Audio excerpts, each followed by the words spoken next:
Muslimin dan muslimat rahimakumullah. Assalamualaikum warahmatullahi wabarakatuh.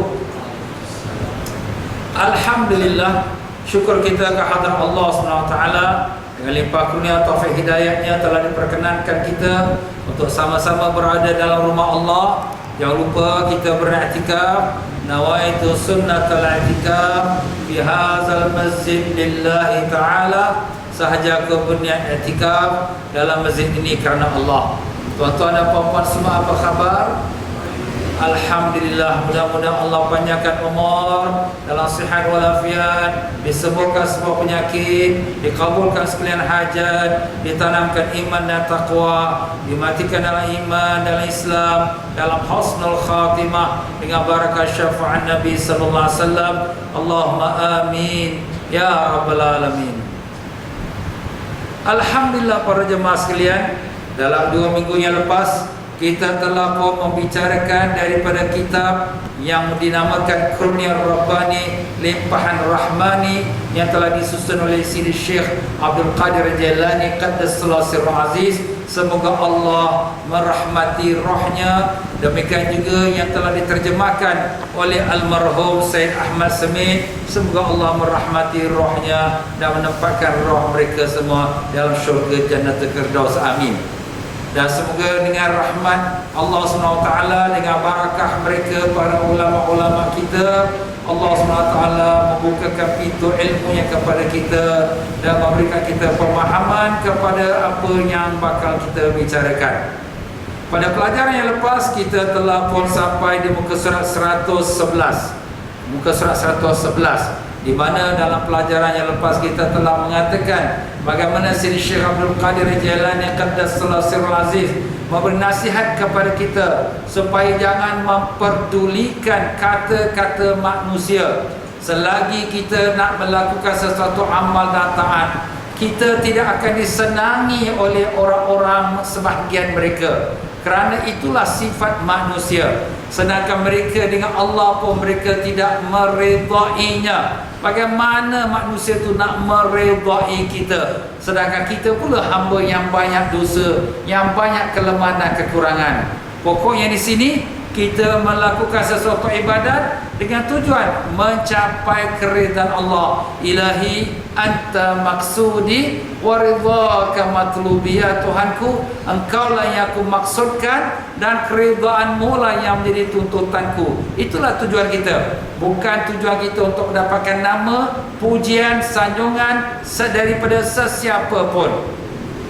Kalaulah sekiranya Rasulullah sallallahu alaihi wasallam yang sempurna pun dikritik oleh manusia, inikah pula kita? Sudah pastilah kita akan dikritik dan dikata oleh manusia. Tapi pokoknya kita berjalan di atas jalan Allah, mengikuti landasan yang telah ditunjukkan oleh alim-alim ulama kita, maka kita jangan pedulikan apa yang dikatakan oleh mereka itu.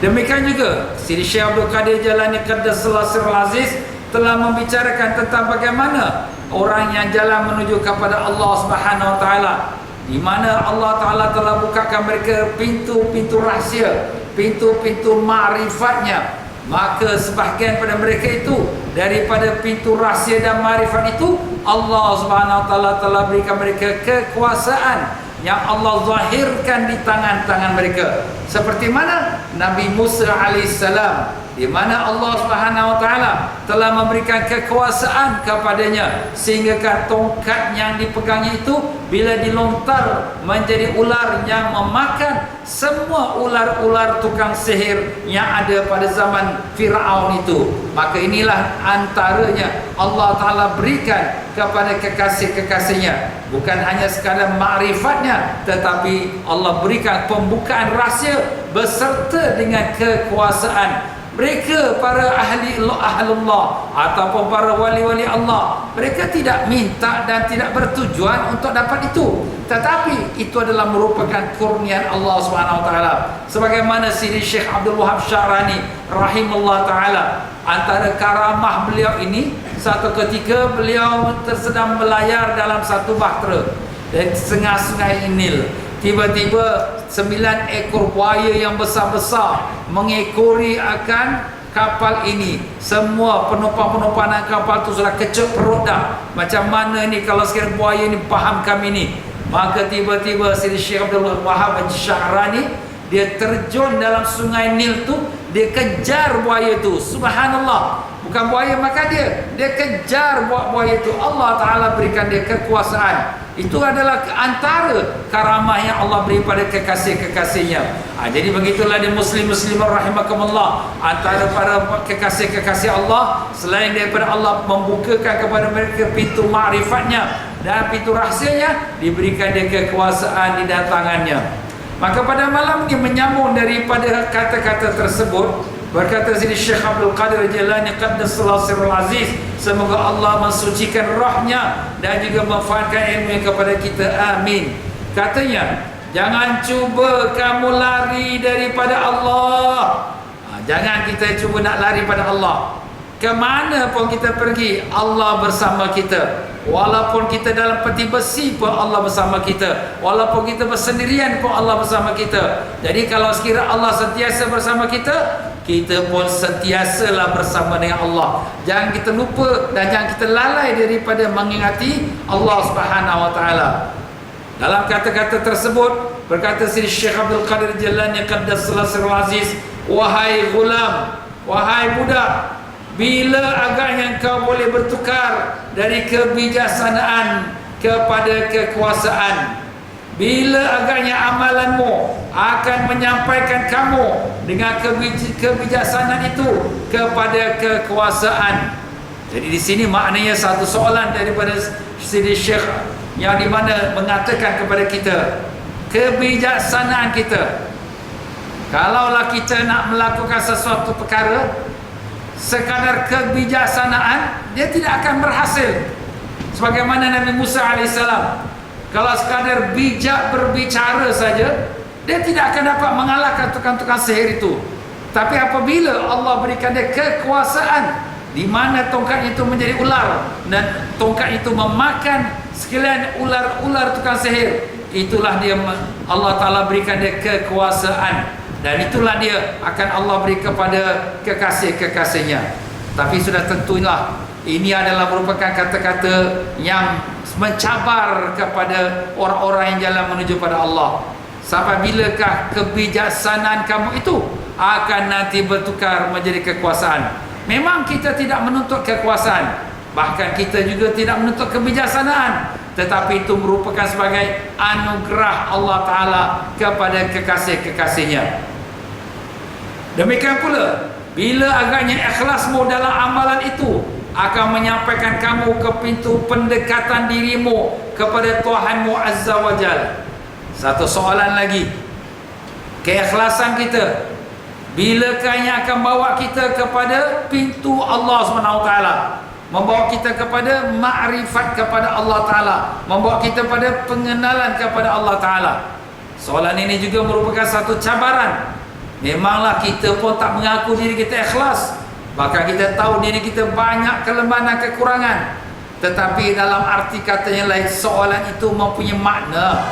Apa maknanya? Kalau kamu benar-benar ikhlas, kamu akan sampai kepada pintu Allah SWT, artinya kepada ma'rifatullah. Jadi soalan itu bukan untuk kita mengejar kepada ma'rifatullah sekadar dengan amal-amal kita, tapi nak menunjukkan kepada kita, kalau benar kamu ikhlas, kamu akan sampai ke sana. Bila agaknya matahari ma'rifatmu akan mengenalkan kamu wajah-wajah hati orang-orang awam dan orang-orang khawas. Begitulah pula antara kurnia Allah Ta'ala kepada kekasih-kekasihnya. Apabila seseorang itu Allah angkatkan darjatnya, Allah bukakan dia kasyaf. Kasyaf tu apa dia? Iaitu Allah Ta'ala bukakan, dapat dia melihat orang-orang awam yang manakah benar-benar mereka tu jalan menuju pada Allah, ataupun mereka hanya berpura-pura. Maaf, sebahagian daripada para wali Allah itu Allah bukakan dapat melihat rupa wajah orang itu, rupa babi, rupa anjing dan bermacam-macam rupa. Kenapa? Itulah sifat orang tersebut. Tetapi ini bukan menjadi tuntutan. Makna di sini Allah akan beri kepada kekasih dia. Tapi jangan pula kita nak beramal ini kerana kita nakkan yang demikian. Itu adalah niat yang salah. Kerana bila kita beramal lillahi ta'ala, hanya semata-mata kerana Allah, untuk mendapatkan keridaan Allah Ta'ala dan kasih sayang Allah. Tetapi apa yang dimaksudkan daripada kata-kata Sidi Syekh ini, bahawa kalau kau benar orang yang sudah sampai pada marifat, akan Allah bukakan pada engkau pintu-pintu rahsia ini, sehingga kau dapat mengenal dan membezakan antara orang yang awam, orang yang biasa, dengan orang yang khawas, orang yang khusus, yang menjadi kekasih-kekasih Allah. Sebab tu berkata setengah para wali Allah, mengenal wali ini lebih susah daripada mengenal Allah. Kenapa pula? Mengenal Allah, kita dapat mengenalnya dengan mengenal sifat-sifat Allah. Tetapi nak mengenal wali ini, kadang-kadang kita pun tak sangka. Dia pakai baju biasa saja, kita tengok dia macam orang biasa, tak ada apa beza pun. Pakai pun maaf kata compang camping aja, lebih kurang aja. Kadang jadi tukang kasut tepi jalan, kadang jadi tukang jual kacang pul. Tapi dialah kekasih Allah. Memang itulah yang perkara yang agak satu perkara yang rahsia yang Allah simpan. Tapi tak mengenal wali melainkan wali. Wali Allah yang benar, dia akan kenal siapa wali Allah yang lain. Seperti tak mengenal doktor melainkan doktor. Kita jalan tepi jalan, satu orang jual ubat terpekik-pekik. Oh, ini doktor lah. Doktor yang betul. Alah, ini bukan doktor, ini tukang jual obat. Nampak? Dia tahu kalau betul doktor, ada dia punya ciri-ciri dia, ada ni ilmu dia. Ini bukan doktor, ini tukang jual obat. Macam itulah ibaratnya. Jadi begitulah dia. Seseorang wali itu tak mudah dikenali. Kita sangka alah dia biasa je, ustaz, tak ada apa pun. Tapi dialah kekasih Allah. Tapi siapa yang mengenal dia? Iaitulah seorang kekasih Allah yang lain pula. Sebab tu dikata di sini, bilakah kau akan sampai kepada, iaitu mendapat membezakan orang awam dengan orang yang khawas, iaitu orang yang kekasih Allah. Arti kata yang lain, kalau kamu sudah sampai pada ma'rifatmu, maka kamu akan dapat membezakan mereka. Jangan lari daripada Allah kerana sebab bala yang ditimpakannya ke atas kamu. Dia telah mengujimu kerana hendak tahu apakah engkau akan kembali kepada sebab musabab, sehingga engkau akan meninggalkan pula pintu Allah ataupun tidak. Subhanallah. Kata-kata Sidi Syekh Abdul Qadir Jailani ini terus memberi tamparan kepada kita. Jangan kamu lari daripada Allah ketika tertimpa bala. Macam mana ustaz kita lari pada Allah ni? Nampak? Kadang-kadang bila kita tertimpa bala, tertimpa kesusahan, kita menyandarkan kesusahan kita, bala itu, dia ini punya pasal lah ni, dia itu yang buat ni, dia itu yang rancang ni. Macam-macam kita mengatakan itu dan ini. Tapi kita lupa, segala apa yang dirancangkan oleh manusia tidak akan berlaku dan berhasil tanpa dengan izin Allah Ta'ala. Sebutir pasir tak akan dapat diterbangkan oleh angin kalau tidak dengan izin Allah. Sehelai daun tak akan dapat jatuh gugur daripada pohonnya kalau tidak dengan izin Allah. Setitis air hujan tak akan jatuh ke bumi kalau tidak dengan izin Allah. Arti kata yang lain, semuanya itu berlaku dengan izin Allah. Cuma kadang-kadang kita dah lupa pada Allah. Kita kena susah, kita kena sakit, ni ada orang buat kau ni. Bila kita barang hilang, ni ada orang yang berkhianat kau ni. Jadi kita lupa kepada Allah. Sebab tu kita orang yang beriman, allazina idza asabathum musibatun qalu, orang yang beriman tu bila mereka terkena musibah, apa mereka kata? Inna lillahi wa inna ilaihi raji'un. Kita semua milik Allah dan kepada Allah kita kembali. Serah pada Allah. Habis ustaz, kita dah macam ni susah kepala pun serah pada Allah, tak ada buat apa-apa usaha untuk mengatasi kesusahan, tak salah. Tapi mata hati kita pandang kepada Allah. Orang sakit, memang dia sakit itu datang pada Allah. Dia berusaha mencari obat, tak salah, itu syariat. Tetapi jangan dia mempersalahkan kerana orang itu, kerana orang ini, kerana itulah sebab aku jadi macam ini. Tak, kita tidak sandarkan pada sesiapa. Kita tahu itu semua datang dengan kehendak Allah Ta'ala. Dia menguji kamu, apakah engkau akan kembali kepada yang zahir atau kekal pada yang batin. Ini ujian Allah Ta'ala. Allah Ta'ala sini telah firmankan, a'udzubillahi minasyaitonir rajim. Alif Lam Mim. Ahasiban nasu an yutraku an yaqulu amanna wa hum la yuftanun. Alif Lam Mim. Apakah manusia itu menyangka mereka akan dibiarkan dengan berkata aku telah beriman sebelum mereka diuji? Walaqad fatanna allazina min qablihim fala ya'lamanna Allahu allazina sadaqu wa la ya'lamanna al-kadhibin. Sungguh kami telah menguji umat-umat yang terdahulu sehingga Allah melihat dan mengetahui siapa yang benar-benar imannya dan siapa pula yang berdusta. Jadi Allah akan uji kita. Allah akan beri kita kesusahan. Allah akan berikan kita semacam-macam ujian. Ujian ini kadang-kala bukan hanya dengan kesusahan. Banyak kita melihat ujian, susah, sakit, jatuh, patah, itu zahirnya. Tapi kadang-kadang ujian itu juga dengan kesenangan, kenikmatan, kemewahan. Itu juga ujian Allah Ta'ala.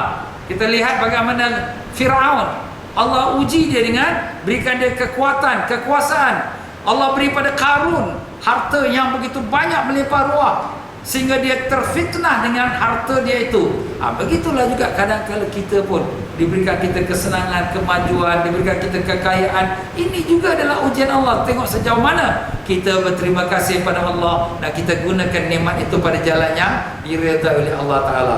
Jadi Allah nak lihat bila kita terkena ujian, hati kita ke mana? Hati kita balik pada zahir ataupun tetap kekal pada batin kita, mengingati segala-gala itu yang baik dan buruk adalah datang daripada Allah Ta'ala. Kepada yang dapat disingkap atau yang tidak dapat disingkap, kepada yang dapat dilihat atau kepada yang tidak dapat dilihat. Ujian ini bermacam-macam. Kadang nampak, kadang tak nampak. Yang nampak kita nampaklah. Oh, dia jatuh, patah kaki. Oh, dia kena aksiden. Orang kata dia, orang fitnah dia. Dan kadang-kadang tak nampak. Oh, macam mana ustaz tak nampak? Dia difitnah dengan jiwa dia merasa riak. Dia difitnah dengan dia punya amalan dia. Dia rasa diri dia dah sampai dan jadi wali. Dia difitnah dengan diberikan kepandaian. Wah, dia rasa dia yang paling pandai. Subhanallah. Allah Ta'ala uji kita, tuan-tuan. Sebab tu kita kena waspada, ya. Jangan kita kalah dengan ujian Allah. Sentiasa apabila kita apa pun keadaan, kita ingat la haula wala quwwata illa billah. Tak ada daya dan upaya untuk aku nak berbuat kebaikan. Tak ada daya dan upaya untuk aku meninggalkan kejahatan, melainkan semua dengan izin Allah. Kita ingat itu satu dah. Jangan rasa kepandaian kita, kebaikan kita, taat ibadat kita. Jangan kita menyalahkan orang dengan apa yang berlaku pada diri kita, musibah, balak, bencana. Tapi kita lihat semua itu adalah dengan kehendak Allah Ta'ala, baru kita terselamat. Sebab itulah di sini amalan-amalan kita kadang-kadang pun jadi fitnah, ujian Allah Ta'ala. Diberikan kita kekuatan untuk ibadat, baguslah kita ibadat, bangun tahajud, kita baca Quran, kita datang zikir.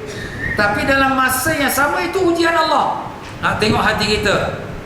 Kita rasa aku ahli zikir, aku ahli ibadat. Dia itu pemalas tu, tak bangun tahajud pun, zikir pun tak ada. Nampak? Dah kita dah terjatuh dalam fitnah. Maknanya di sini kita sudah terhijab daripada Allah Ta'ala. Tapi kalau kita tak melihat kepada orang, kita lihat diri kita, aku ni zahir aja, nampak aja ahli ibadat, nampak aja belajar, tapi hati aku riak, megah, akulah yang paling jahat, akulah yang paling banyak dosa sekali. Kalau ada perasaan rendah diri, tawaduk macam tu, dia akan selamat. Kita lihat iblis. Iblis ni kenapa Allah laknat dia dan buang daripada syurga? Dia tak sembahyang, dia tak ibadat. 70,000 tahun dia ibadat. Tapi kenapa dia dibuang pada syurga? Kerana dia rasa dialah yang lebih baik pada Adam. Ana khairum minhu, aku lebih baik pada Adam. Allah pun campak dia, buang dia daripada syurga. Padahal dia ahli ibadat. Nampak tuan-tuan? Jadi sebab tu kita di sini pun bila kita beribadat pada Allah, jangan sama sekali kita rasa kita lebih baik pada orang. Walaupun kita nampak orang tu tak sembahyang, tak ibadat, itu antara dia dengan Allah Ta'ala. Aku sendiri pun sembahyang aku tak khusyuk, aku sendiri amal aku pun penuh dengan riak. Perasaan itulah kita bawa untuk mengenyahkan rasa hati kita yang kita hebat, padahal kita apa pun tak ada, apa pun tak ada. Itulah kita sebenarnya. Siri Syekh Abdul Qadir Jalani pun berdoa kepada Allah. Marilah kita tanda tangan dan kita berdoa sama-sama. Ya Allah, ya Tuhan kami, janganlah sampai Engkau menguji kami, ya Allah. Janganlah Engkau, ya Allah, menguji kami yang berat-berat, ya Allah. Ya Allah, ya Tuhan kami, bolehkanlah kami untuk mendekatkan diri kami kepada Engkau dengan tanpa ujian, ya Allah. Ya Allah, ya Tuhan kami, dekatkanlah kami dengan cara lemah lembut-Mu, ya Allah.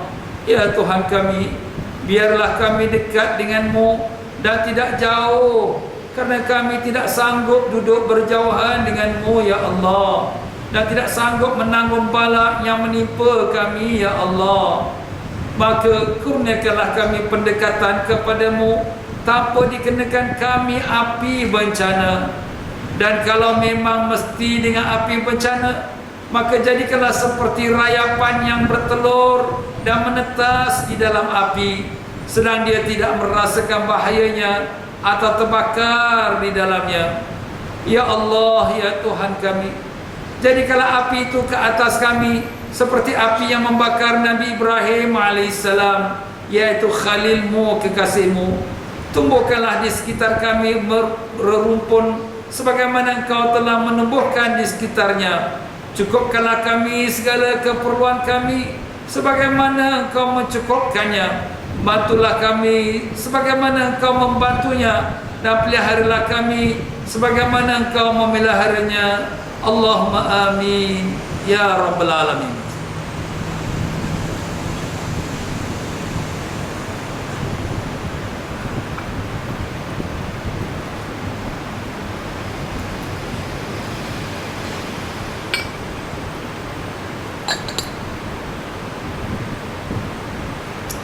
Ya para jemaah sekalian, jadi sebenarnya kita ni pun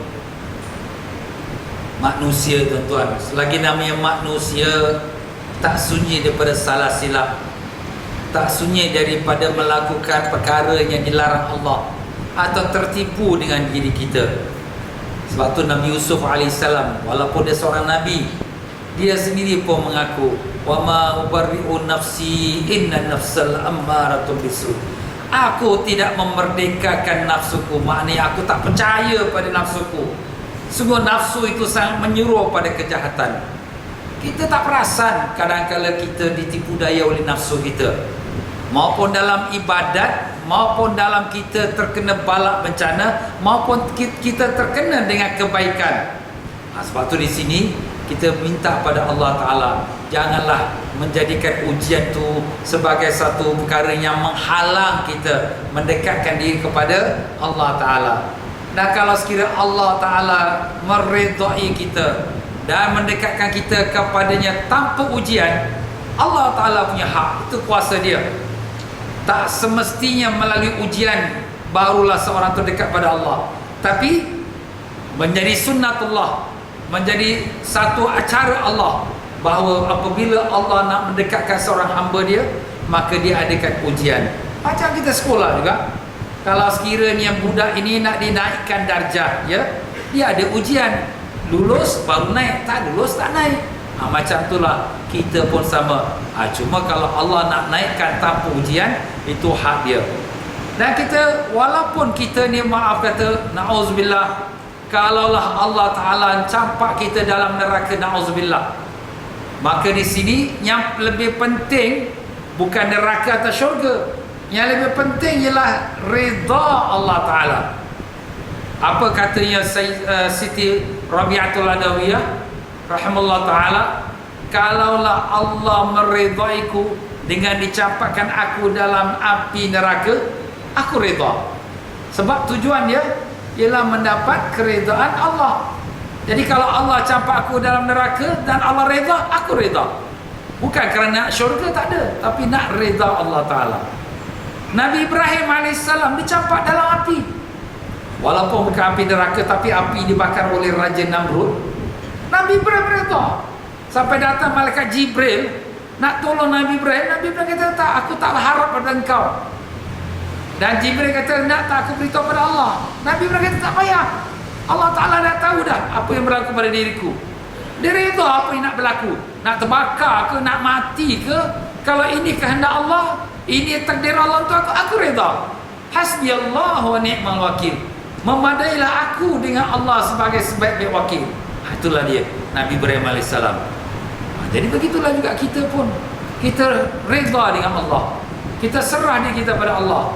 Dalam susah, dalam senang, dalam sakit, dalam sehat, kita tetap reda dengan Allah. Tak ada satu pun sebab yang menghalang kita daripada untuk kita reda dengan Allah. Inilah hakikatnya orang yang telah sampai makrifatnya kepada Allah Subhanahu Wa Taala.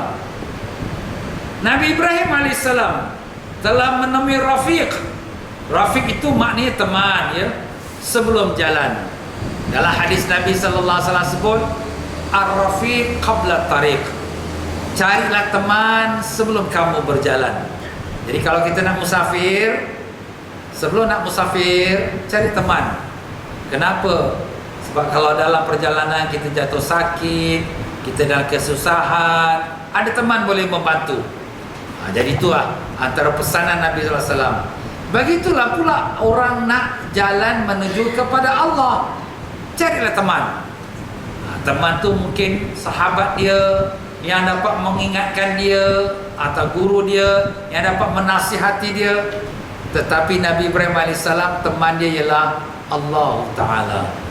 Dia jalan menuju pada Allah, tapi dia sudah berteman dengan Allah sebelum dia berjalan menuju pada Allah. Dan telah mengenal tetangga sebelum memasuki rumah. Ini pun Nabi sallallahu alaihi wasallam disebut ajar qabla dar. Carilah tetangga sebelum kamu berpindah rumah. Kita nak pindah rumah sekarang. Oh, rumah ni cantik, apa-apa, dekat MRT, dekat shopping center. Kita tak perhatikan siapa jiran dia.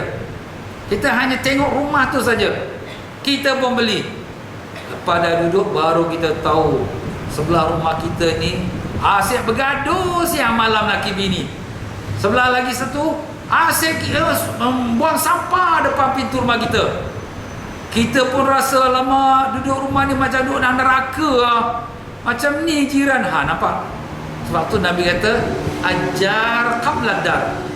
Tengoklah tetangga jiran itu, siapa menjadi jiran kamu sebelum kamu berpindah kepada rumah tersebut. Masya Allah. Ini juga digunakan oleh Sidi Syekh dengan menasihatkan kita. Carilah tetangga sebelum kita mencari rumah. Mana sebelum cari rumah, sebelum kita nak sampai, tengoklah tetangga tu. Siapa tetangga tu? Teman kita, kawan kita, seperjalanan kita. Mendapat teman yang mesra sebelum ditimpa kebosanan. Orang ni bila dia bosan, bila tak ada orang nak bercakap dengan dia. Tapi apabila ada kawan nak berpesan dengan dia, menasihati dia, bila dia kena susah pun kawan ni pun nasihatkan dia, tak ada bosan, tak ada rasa hampa hidup dia. Kenapa? Sebab ada yang membantu dia dalam menghadapi sekalian kesusahan. Penawar sebelum penyakit. Kita mencari penawar sebelum penyakit. Sebab tu orang-orang mengatakan berobat sebelum sakit. Kalau dah sakit baru nak cari obat, dah susah. Al-wiqayah khairum minal ilaj, kata bahasa Arab. Penjagaan lebih baik daripada berobat. Demikian juga apabila kita dah jatuh sakit nak cari obat, macam-macam kita punya perbelanjaan habis. Tapi bagaimana kalau kita sihat?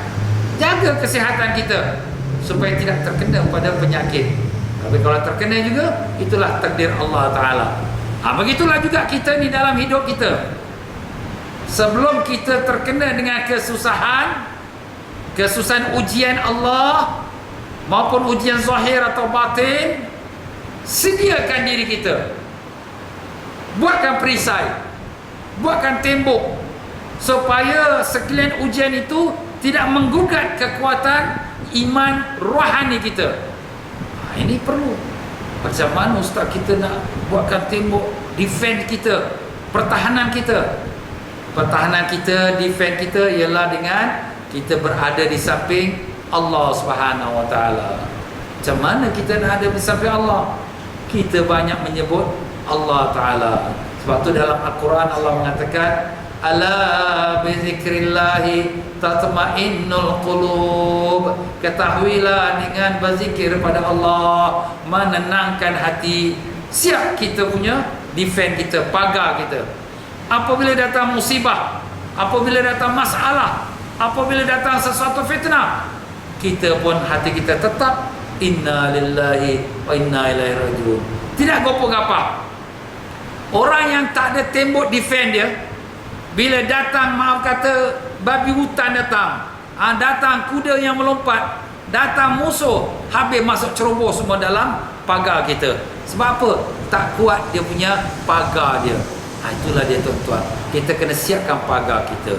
Apa pagar kita? Dengan zikrullah. Bukan hanya zikrullah pada malam hari Selasa, malam Rabu ni saja, tidak. Zikrullah setiap waktu dan saat.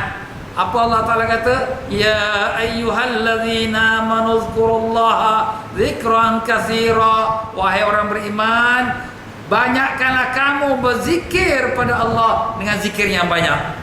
Bukan sikit. Waktu di jalan, waktu duduk, waktu berbaring, terus ingat pada Allah. Baca selawat pada Nabi SAW, baca istighfar, baca la ilaha illallah, terus ingat kita zikir. Barulah hati kita itu dapat menjadi kuat, sehingga apabila datang musuh yang menceroboh, dia takkan dapat mengalahkan kita. Inilah dia tuan-tuan.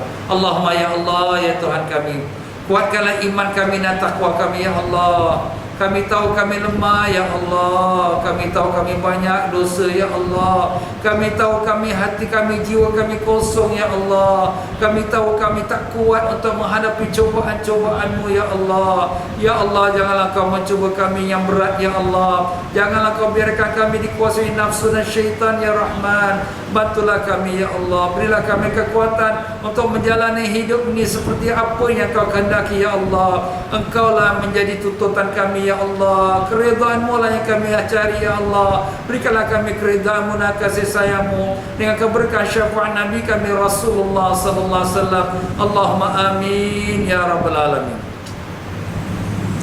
Orang yang selalu gopoh-gapah, yang selalu dalam panik, yang selalu tak dapat menentu keadaan nak tuju dia, bila terkena susah, bila terkena fitnah, bila terkena malapetaka, kenapa?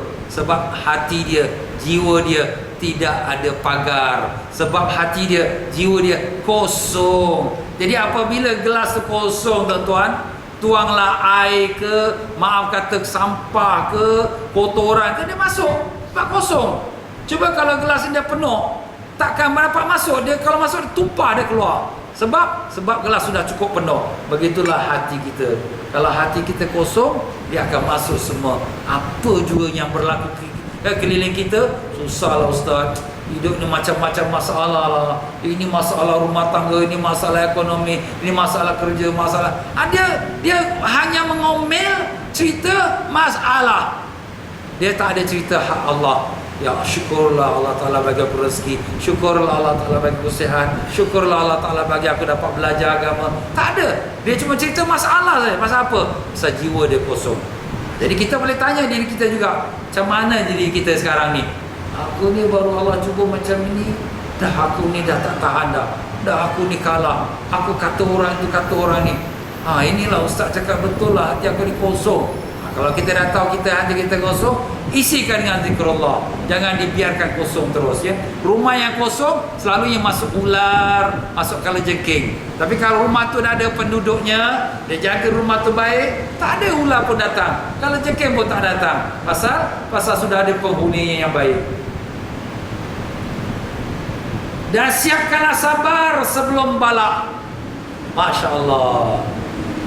Kita ni bila kena balak baru kita sabarlah, sabarlah, tak apalah pakcik sabarlah pakcik.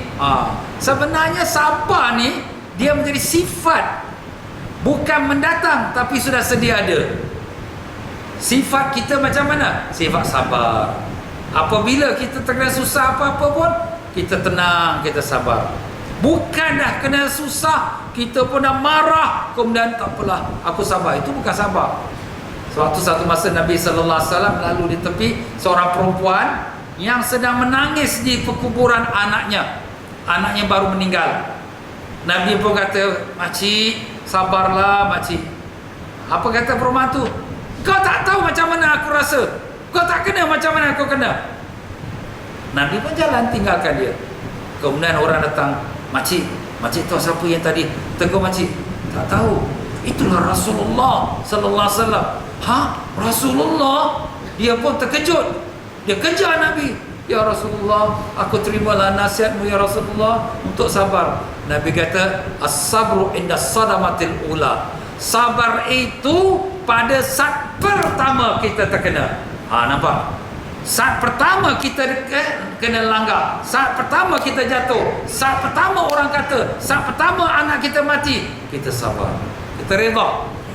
Itulah nama sabar. Tapi kalau dah satu hari pertama tak sabar, tak boleh lah. Tapi lepas tu 1-2 hari, tak apalah, aku sabar. Itu tak nama sabar lagi dah. Dah habis dah. Nampak?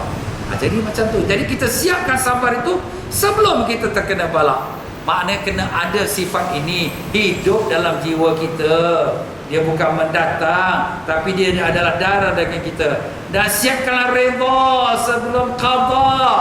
Qada Allah Ta'ala, semua yang berlaku, baik atau buruk, semua yang qada Allah Ta'ala, kita redha dengan Allah. Ya Allah. Sebab tu kita kata apa? Raditu billahi rabba wa bil islami dina wa bi sayyidina Muhammadin sallallahu alaihi wasallam nabiyya wa rasula. Aku redha dengan Allah sebagai Tuhan. Apa makna kita redha? Terserahlah pada Allah. Kau nak buat apa, buatlah ya Allah. Aku hamba engkau Tuhan. Aku redha dengan kau ya Allah. Itu makna redha. Jadi kena apa pun aku redha. Makam sabar, makam redha, antara keduanya makam redha lebih tinggi lagi. Sebab redha dia tak rasa keberatan. Sabar dia rasa berat tapi dia sabar. Berat dia rasa tapi sabar. Tapi redha dia tak rasa berat. Kau macam ni susah pun kau tak rasa berat. Dah Tuhan yang bagi. Aku redha lah. Nak buat macam mana? Aku hamba dia Tuhan. Aku terima saja. Nampak? Itu namanya redha. Sebab tu di sini siapkanlah redha sebelum qada. Pelajarilah cara-cara ini dari bapa kamu. Siapa dia? Nabi Ibrahim alaihissalam. Ikut dia dalam bicaranya dan kelakuannya. Tu macam mana Nabi Ibrahim alaihissalam dicampak dalam api pun dia redha. Terserahlah pada Allah. Kalau aku nak mati, matilah. Kalau hidup, hiduplah.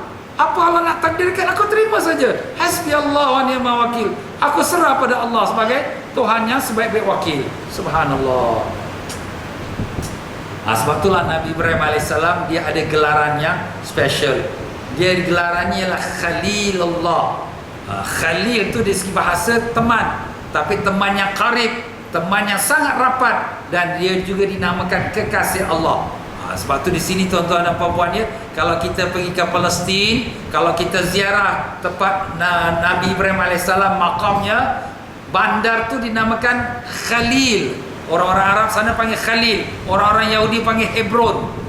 Jadi kalau kita pergi sana, nak gimana? Pergi Khalil. Khalil itu apa? Tempat Nabi Ibrahim, kerana Nabi Ibrahim dinamakan Khalilullah. Khalilullah, teman rapat Allah Ta'ala atau kekasih Allah. Maha suci Tuhan yang telah melembutkan penanggungannya ketika dia sedang berada dalam lautan balanya.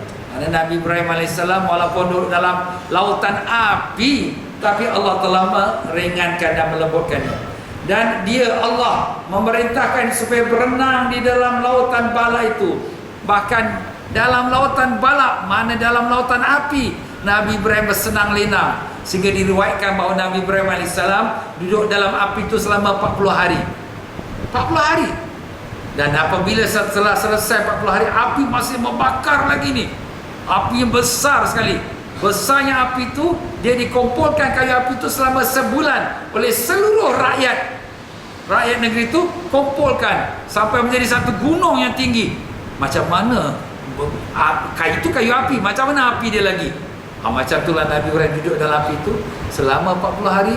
Bila dia keluar pada api itu selepas 40 hari, satu helai bulu roma dia pun tak terbakar. Bahkan Nabi Ibrahim AS pernah berkata, aku tak pernah merasakan kesenangan, keenakan, kelazatan lebih daripada apa yang aku rasakan sewaktu aku dalam api yang dibakar oleh Raja Namrud. Subhanallah. Mata manusia melihat dia dalam bala, tapi dia dalam keadaan yang amat menyenangkan. Ini sebenarnya hakikatnya orang-orang makrifat, tuan-tuan.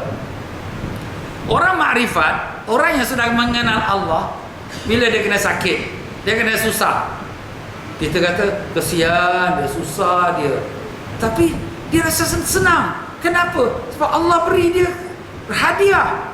Hadiah yang Allah beri tak beri pada orang lain, tapi beri pada aku. Ustaz, macam mana pula kata hadiah, dia senang sakit tu? Itu kurnian Allah. Pada zahirnya sakit, hakikatnya itulah satu kenikmatan. Sebab tu satu masa Ibrahim Al-Khawas, seorang wali Allah. Wali Allah ni dia masyhur nama dia, Ibrahim Al-Khawas. Dia satu malam pergi ke satu masjid dan dia iktikaf di masjid tu. Datang dia punya Bilal dia. Dia pun kata, kau keluar pada masjid ni, aku nak tutup masjid ni. Kalau tidak, aku tarik kau keluar, walaupun engkau Ibrahim bin Khawas sekalipun. Maknanya katanya lah, kalau engkau wali Allah pun aku akan tarik kau keluar juga. Kemudian Ibrahim bin Khawas kata, akulah Ibrahim bin Khawas.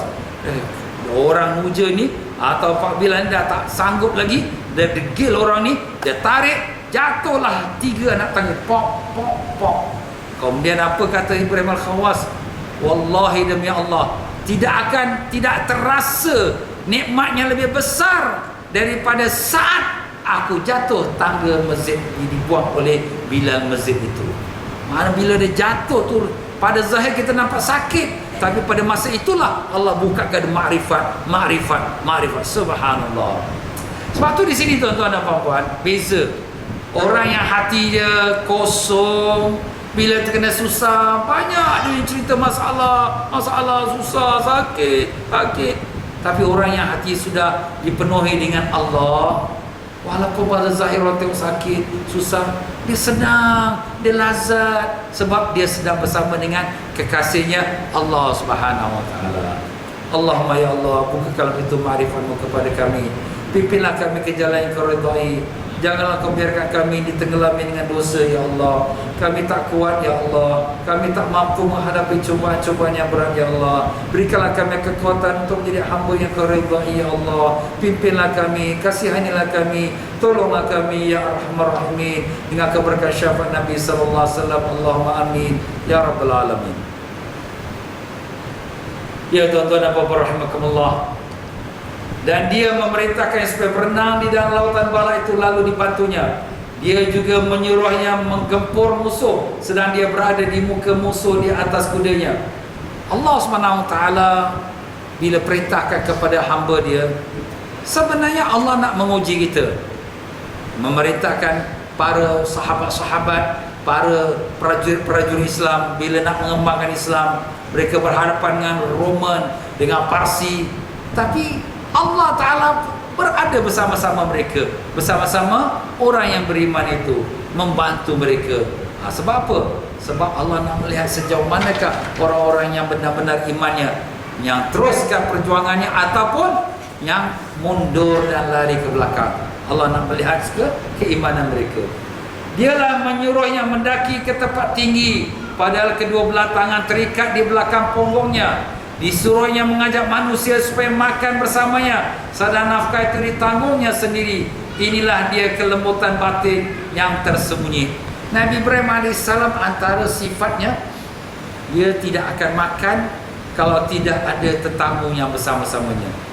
Jadi Nabi Ibrahim AS, dia kalau nak makan dia cari tetamu. Sampai-sampai dia berjalan 1-2 kilometer nak cari tetamu. Satu masa dapat satu tetamu, dia pun ajak makan. Dan dia tanya, sebelum nak makan dia tanya, kau Islam ke kafir? Tetamu tu kata, aku kafir.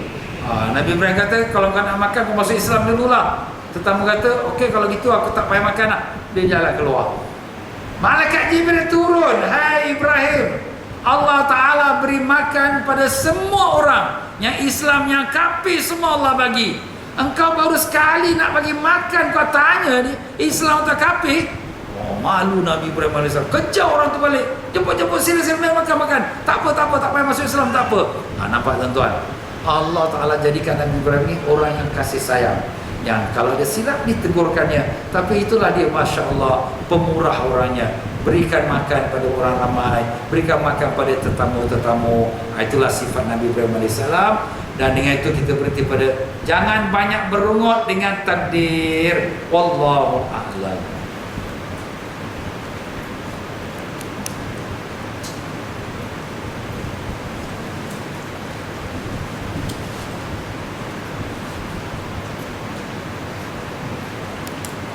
Ya tuan-tuan dan puan-puan rahimakumullah, alhamdulillah pada ujung bulan November ini pihak kami MHDS Moral Human Development Society akan mengadakan pesantren kilat untuk tahun yang ke-8. Alhamdulillah kita sudah buatkan pesantren kilat ini selama 7 tahun berturut-turut, dan alhamdulillah banyak kelebihan dan kebaikannya, di mana anak-anak yang remaja antara umur 13 tahun sampai 18 tahun yang susah kita nak kawal, tapi alhamdulillah dengan mengikuti pesantren ini dapat banyak perubahannya. Jadi tuan-tuan dan puan-puan rahimakumullah, kami membuka pendaftaran kepada mereka yang ada anak-anak remaja antara umur 13 sampai kepada umur 18 tahun. Ya, kalau sekiranya masa cuti sekolah antara 20 November sampai 26 November, 7 hari 6 malam, kita akan adakan perkhemahan ini di tempat, iaitu di Masjid Pertempatan Melayu Sembawang. Jadi tempat ni pun bagus juga tuan-tuan ya, jauh pada orang ramai. Jadi insyaAllah siapa-siapa yang nak masukkan anaknya atau anak saudaranya atau kawannya, bolehlah ambilkan borang di luar untuk diisikan dan diserahkan kepada kita secepat mungkin, kerana kita hanya terima 100 anak saja. Dan itu pun siapa yang sanggup, dan bayarannya ialah sebanyak $220. $220 dengan makan minum, dengan buku, dengan pakaian, segala-galanya. Dan kalau sekiranya ada siapa nak menaja atau beri sumbangan untuk menjayakan pesantren ni, kami sangat alu-alukan dan ada borangnya di luar. Sebenarnya keperluan tu lebih pada $300, tapi pihak kami tidak mau membebankan kepada para ibu bapa, jadi kita ringankan sikit. Jadi kalau ada orang nak membuatkan sumbangan, itu satu amal jariah yang besar pahala insya-Allah. Dan demikianlah tuan-tuan dan puan-puan rahimakumullah, dengan itu kita sama-sama berdoa, mudah-mudahan Allah SWT mudahkan semua para bakal jemaah-jemaah haji Singapura kita khususnya dan seluruh dunia amnya, supaya dapat berangkat selamat menunaikan haji tahun ini dengan selamat pergi dan selamat kembali. Dan demikian juga daripada anak-anak kita yang akan menduduki peperiksaan pada ujung tahun ini, mudah-mudahan mereka berjaya dalam pelajaran mereka, pelajaran dunia, pelajaran akhirat. Dan ini sama satu permintaan untuk semoga Allah mudahkan Muhammad Amirul Hafiz bin Johar yang akan menjalani perkhidmatan negara, semoga selamat dia menjalani tugasnya dengan berkat syafaat Nabi sallallahu alaihi wasallam. Al-Fatihah.